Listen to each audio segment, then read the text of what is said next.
Hello everyone, this is TADHKrob, and I'm going to be casting my very first Starcraft 2 game between two of my friends, TADCereith, green Protoss starting at the 12 o'clock position, and Zurtoss, the light blue Terran starting at the 3 o'clock position.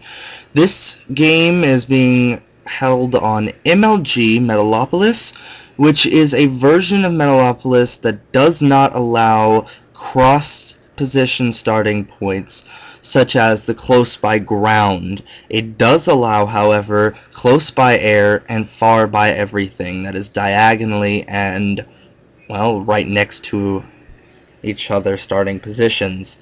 It also has, as you can tell, these lowered supply depots to keep players from blocking in their opponents. Now we have a scout that is just now reaching Zurtoss's base. This is an early scout, so he's probably not going to see anything. Usually you don't want to send a scout out too early, or if you do, you want to just hang around for a bit because you want to find out what your enemy's going, what build they're putting out. It appears that he's pulling back that scout, and he really doesn't see anything but that supply depot, which is not going to be good for him in the long run because you really don't know what kind of build your enemy's going for.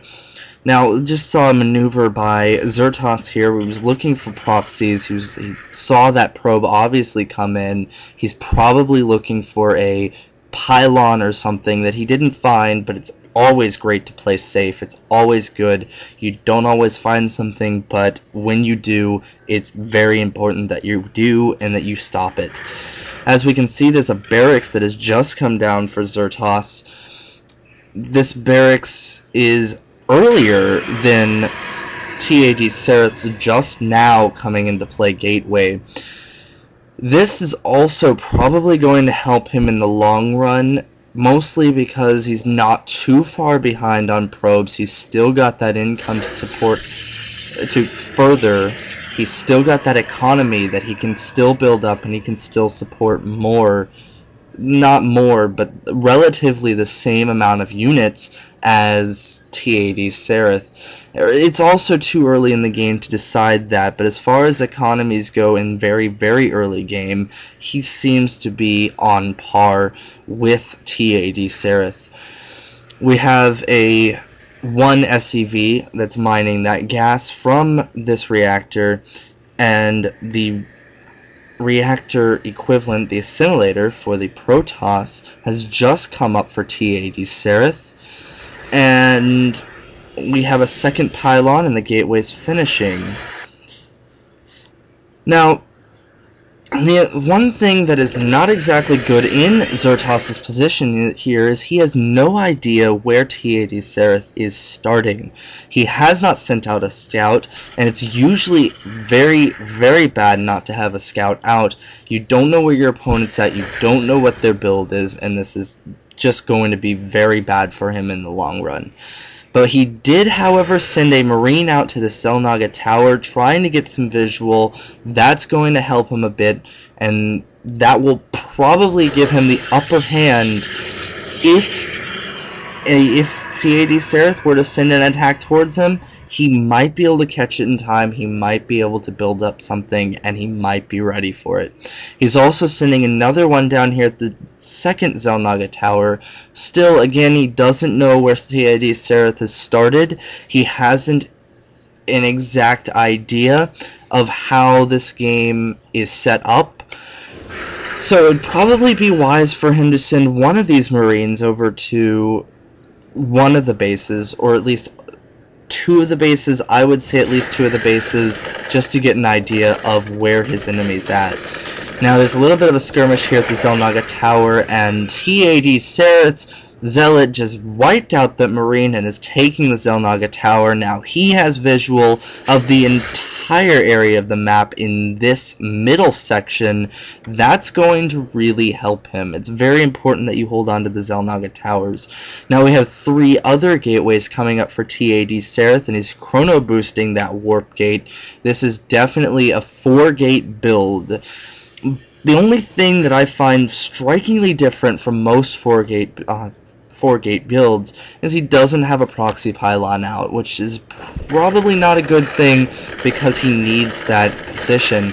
Another bit of a skirmish here, and we get some microing going on with these Marines. One Marine goes down, the other Marine goes down. That Zealot is near death, 52 health, no shields. 2 Marines wasn't enough to take it out. Cost effectively, those Marines cost about as much as 1 Zealot. That Zealot has killed 3 Marines now. This is definitely not good for Zurtoss in the early game, and I really think he should not be throwing out these Marines. He should not be throwing out these Marines just like this. He's throwing away minerals, he's throwing away supply, he's throwing away time, and that's definitely not good. So he sends in 3 more Marines, a little bit more micro, and that Zealot is down. He has control of the Xel'Naga Tower once more, but at the cost of 150 minerals to 100 minerals. Definitely, you can definitely see that in the unit lost and resources count. So we have an engineering bay that has just finished its construction for Zurtoss, and 2 other barracks are up, but I don't see any add-ons, and that's definitely not good. Warp gate is now finished. He is building up these warp gates. He's setting up for that 4-gate. He starts spawning some zealots. He's gonna definitely going to attack soon. We have a pylon up at the natural. I have a feeling that he's setting that up for his expand so that he has it ready. He has it ready to go before he expands. Mineral wise though, TADCereith is just not spending enough. He's got that 800, 900 mineral count, and he really needs to spend more. Now here he goes. He's putting up his expansion of the natural, and now we have another little skirmish at the Xel'Naga Tower. It looks like Zurtoss is trying to micro that Marine, but that Marine's not going to take out those 4 Zealots. They retreat back, the Marine lives, the Zealots live, and now TADCereith has complete control over that Xel'Naga Tower, and Zurtoss is not getting that back.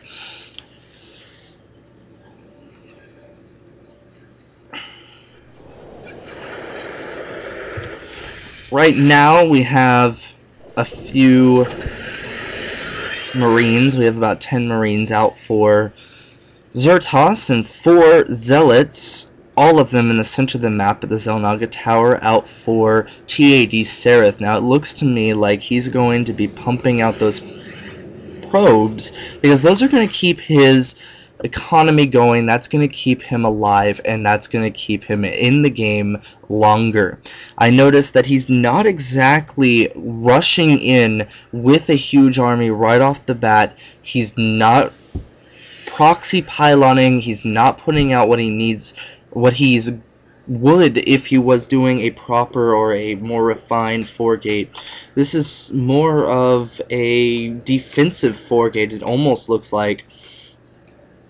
And we have a Twilight Council coming up. Now this is going to help him for charge for the Zealots, which will definitely help him out against those Marines, because range-wise, the Zealots just can't get at the Marines well enough to do a ton of damage with as many Marines as Zurtoss can build up. He's now on 4 barracks. He's got no add-ons, which is a plus for TADCereith, because for Zurtoss he should have those add-ons. And usually the ideal way to go is about 2 tech labs, and well, 1 or 2 reactors, just to put out that Marine Marauder mix. It usually works best. Now, on 4 barracks with as many Marines as he really should be putting out that at least the reactor, at least the extra Marines, the extra support. Now, meanwhile, TADCereith is standing back and building up his forces. He's got his natural up, and he's putting out those probes, but his main is oversaturated, and he really should be pulling off some of those probes and putting them onto his natural. This is a bad thing to do. And I know I'm focusing a lot on bad things, mostly because this is the kind of stuff that, well, this stuff happens. This is the kind of stuff that needs to be improved with these players. I understand that as a better player. Now we have 2 more gateways coming up for TADCereith. And the supply count, in the supply count, we got 58 to 68, and 40 to, or 58, 68, and 40 to 62. This is not good. This is not in favor of Zurtoss. Now, as Terran is a little bit weaker as far as their base unit goes to Protoss, and he's definitely, not only should he not be pumping out Marines, he should get some Marauders out. He should get that concussive grenade upgrade, because that upgrade is going to hold back those Zealots. That one upgrade is going to mean the difference between a win and a loss. There's a little bit of a battle going on. TADCereith is attacking Zurtoss's natural. He lifts the command center, or the orbital, and he tries to fly it away. It looks like he's going to make it. It looks like he's going to be able to pull back. He pulls his Marines in onto the ramp, trying to get that little force down. It's not much. He probably thinks by now he can probably take it. TADCereith, acknowledging this, pulls back, does not engage. He's done what he had to do. He's done exactly what he needs, and he's going to get out. That is a smart move. That is a smart move for a player. He's warping in more Zealots. Now, it looks like he's going to try for more of a Zealot-heavy army. He's got 9 Zealots to his 6 Stalkers. Zealot-heavy army is actually very good in this situation. TADCereith recognizes this, and Zurtoss, I mean, he doesn't have the Marauders. He doesn't have the concussive shell upgrade, which he has coming out. It's not done yet, and if there was a time to make a move with his Zealots, then TADCereith should have it right now. Now is the time, but he's holding back. He's waiting. He's being quiet. He's denying that natural for Zurtoss, and Zurtoss notices this, and he pulls the natural back. This is not going to help him. This is going to very much hurt him in the long run. Even though he's got 2 Marauders coming out, he's got Stim coming out, he just will not be able to handle this. Of course, he's moving out his army. He probably thinks by now he can take this. We got a skirmish going on at the natural. This is definitely not good, even though he is focusing down, he's focusing firing, but he just does not have what he needs. Those Zealots are tearing those Marines apart, and the Marauders are there with them in few numbers, so it's not going to help him. They rush into the base. Looks like he's going to wipe out the army, and Zurtoss is not going to stand much of a chance at this point. In the meantime, we have a bit of an issue where he's not keeping up his macro as well as he should. We have Blink that's being researched, and Robotics Bay is coming up, so it looks like he's going for Colossi. We have a Marauder out for Zurtoss. He's going to be trying to take out these Zealots and these Stalkers, but that one Marauder isn't going to be enough, even though the second one has just come out. It looks like this is going to be the end of the game for Zurtoss any second now. 2 Marines come out, but they're going to be batted down the moment after that Marauder is dead. There goes the Marines, and it looks really bad. At this point, I'm surprised he hasn't GG'd. I mean, TADCereith's only putting out more Zealots, only putting out more units, and there's the GG. TADCereith wins the match against Zurtoss, 1v1 MLG Metalopolis. This has been TADHKrob broadcasting to you a 1v1 between TADCereith and Zurtoss on MLG Metalopolis. Thanks for watching, and see you next time.